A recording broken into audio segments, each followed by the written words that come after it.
Hi everyone, what's up AB Squad? This is your boy Abbas. Welcome to the family, welcome to AB Reacts. Guys, we are back with another interesting video, another entirely new video on this channel. So today I'm going to check out this one that has to do with Douglas Murray. Of course, we all know who Douglas is. Of course, we all love Douglas. Like, he is a very phenomenal person. He has the gift. Like, I mean, whenever you watch Douglas video, you get to learn a lot, and he knows how to tackle issues. So if you know you're ready to do this and also ready to watch this video with me, do well to smash a like button, join the family, join AB React by clicking on your subscribe button and then on your notification bell so you don't miss out whenever I upload a video. If you have recommendation, suggestion, guys, always do well to leave them right there in the comment section. All right, episode without waste of time, let's do this. What is Islam? We've had a lot of talk already tonight about it, and I've only got 10 minutes, so I'm very unlikely to be able to give you a comprehensive definition. If you listen to Zach, Muhammad, who founded Islam, was a sort of prototype of a just especially benevolent town councillor in the region of Fife. If you listened to him, you would get the impression that it was a pure arrangement of a few minimal issues of governance and so on. Now that isn't the case. Islam is many things. It's many complex things. It's not easy to sum it up. It is a religion, however, and it is possible to sum it up to some extent. My own favorite definition is that there are, in essence, three Islams. There is the Islam of the origins, that is the texts, the Quran and the Hadith, sayings, and indeed the early lives of Muhammad. There is the second Islam, the way in which that has been extrapolated out over the centuries in the body of law known as the Sharia. And there is a third Islam that we often mean when we talk about Islam, which is what do Muslims believe? How do Muslims live? Now, these are very deep waters, but there isn't any point in seeing deep waters unless you plunge straight in. Zach said in his comments that we must return to Islam's religious values. But the problem is that Zach's version of Islam's religious values is going to be very different from a lot of other people's. And let me put this point to you at its hardest, but I think it's necessary and it's truthful. Groups like ISIS have the worst possible interpretation of Islam. It should go without saying. But they have the worst possible interpretation of Islam for Muslims and for non-Muslims. However, it is an interpretation of the texts that they have. It is a valid interpretation of the lessons they take from the life of Muhammad. It is a possible interpretation of the texts and traditions they have in front of them. I'm afraid, ladies and gentlemen, that Muhammad was not Buddha. He did not live his life as Buddha. The world would be a lot more peaceable if he did, but it wasn't the case. I know that Shabir said in his comments that he doesn't want us to get into comparisons with other religions, but it might just be necessary. Consider the history of Islam, of Christianity, ladies and gentlemen. The history of Christianity, goodness knows, has been bloody.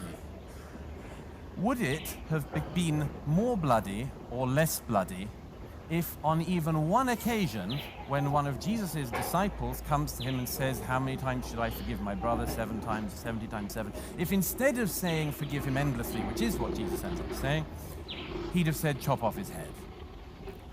What would have happened to the history of Christianity if even on one occasion when a woman is brought to Jesus found in adultery, instead of saying he who is without sin casts the first stone, said stone her? I think we can all agree. We should all be able to agree, in a place like this, the history of Christianity would have been bloodier. So it is with Islam. And I know that in a house like this, in this particular era, it's necessary to pretend that some people believe in Christianity, some people believe in Islam, some people do yoga, and that there isn't very much difference between them. There is, Douglas Murray argues that to truly understand a religion and its potential for peace or violence, one must evaluate the life and teachings of its founder. Murray compares Islam to Christianity, highlighting the stark differences between Jesus and Muhammad, and asserts that these differences have profound implications for the followers of each religion. Murray begins by acknowledging that evil can be committed in the name of any religion. History is replete with examples of atrocities carried out under religious banners, whether Christian, Muslim, or otherwise. However, he insists that it is crucial to look at the founders of these religions to understand their core messages and values. Jesus Christ, the founder of Christianity, is known for his teachings of love, forgiveness, and peace. He preached turning the other cheek, loving one's enemies, and forgiving those who wrong us. Jesus never led armies or waged wars. His message was one of spiritual salvation and moral integrity. In stark contrast, Muhammad, the founder of Islam, was a warlord. Historical records from Islamic sources, such as the Hadith and the Sirah, biographies of Muhammad, describe his involvement in numerous battles and military campaigns. Muhammad led his followers in armed conflicts against various tribes and cities, expanding his influence through both diplomacy and warfare. The early Islamic community under Muhammad's leadership engaged in actions that included the beheading of prisoners, the subjugation of tribes, and the imposition of Islam through conquest. This difference in the founders' approaches has significant implications for their respective religions. Christianity, following the example of Jesus, has a strong emphasis on peace and forgiveness. While Christians have certainly committed acts of violence, these actions are often seen as deviations from the... I mean, everything that the class will always say, I mean, it is really true. Like, I mean, in terms of the Christianity aspect and then the Muslim aspect, I think there is a very, very big difference in the sense that, these things, Jesus said about in the Bible, the 10 Commandments, thou shalt not do this, thou shalt not do that one.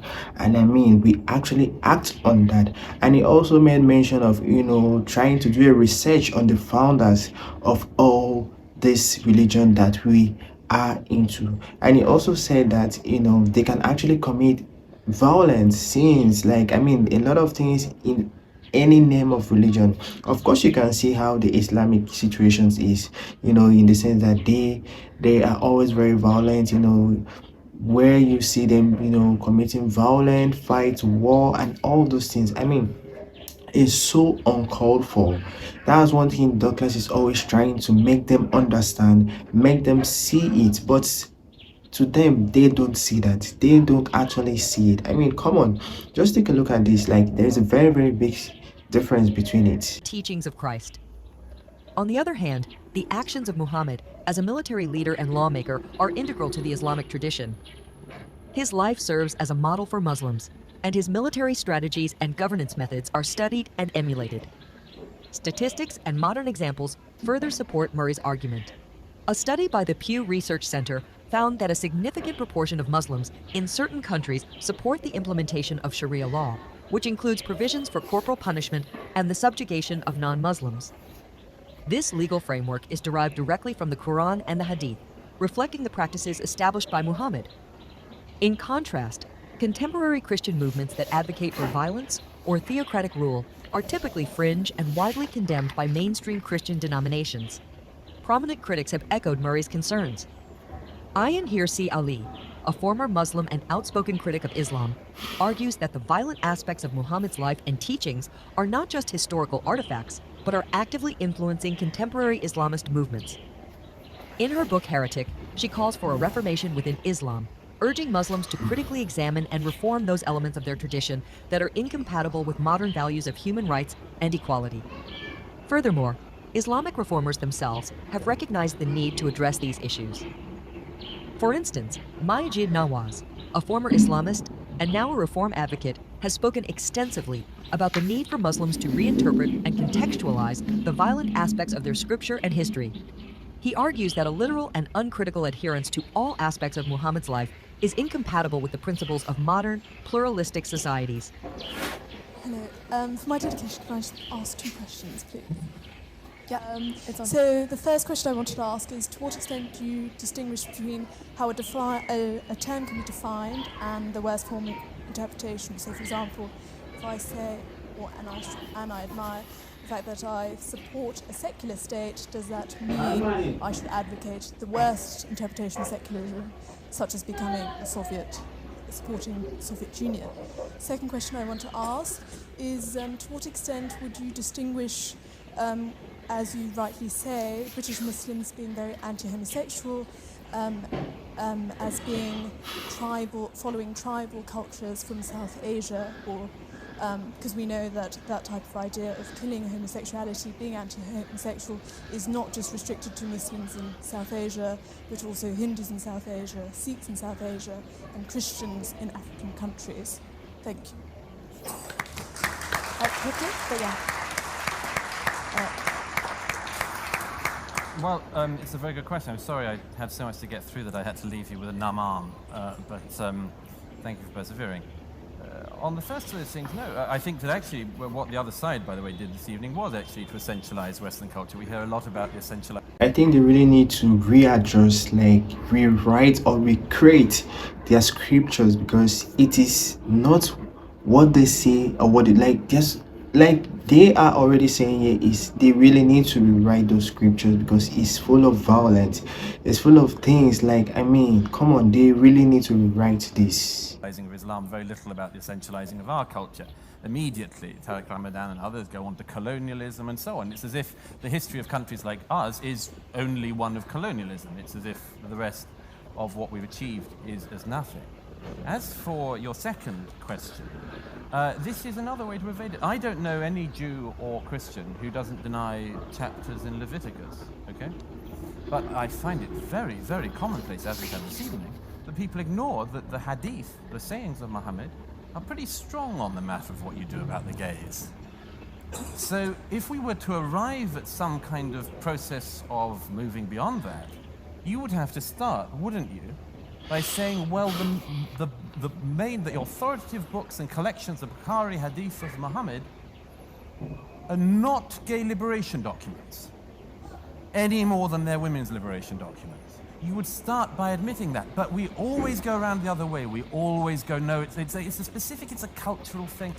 It's not to do with religion, it's to do with a particular tribal thing. Often then, it's, as we hear quite often about this, it's that the British and other colonial powers imported homophobia to the Muslim world, which otherwise was just great with us gays.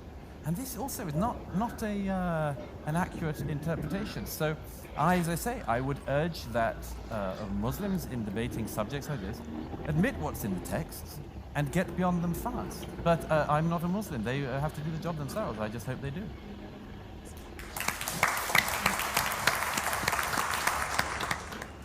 Douglas Murray points out that the West's commitment to values such as gender equality and gay rights is in direct conflict with certain Islamic teachings. For instance, in many Islamic countries, women face severe restrictions on their freedoms.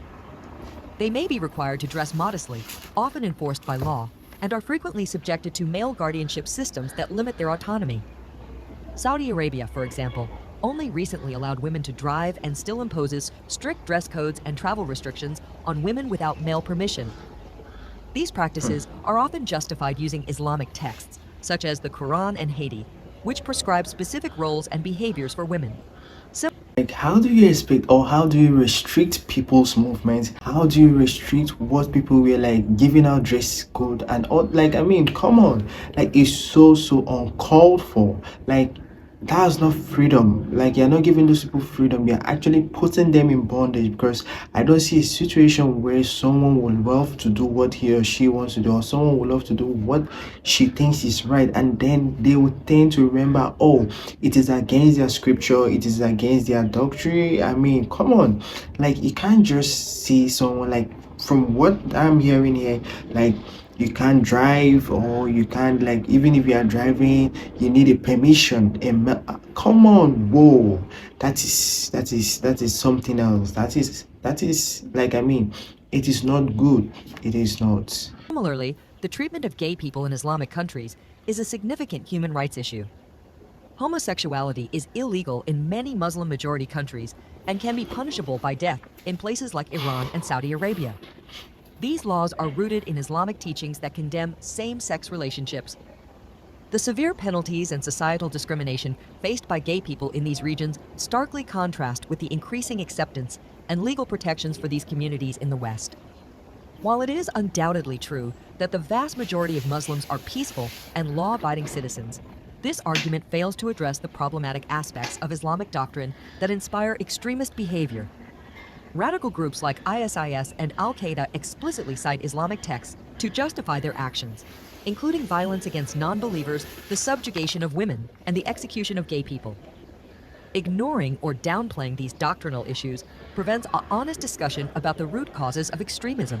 Alright, Evisco, that was a lot. That was a lot. Like, I mean, they literally said every single thing. I mean, like, from what everyone said there and from what Douglas said, they need to go back and rewrite those scriptures, like readjust some things, because it is not helping. It is making things go worse than we expected.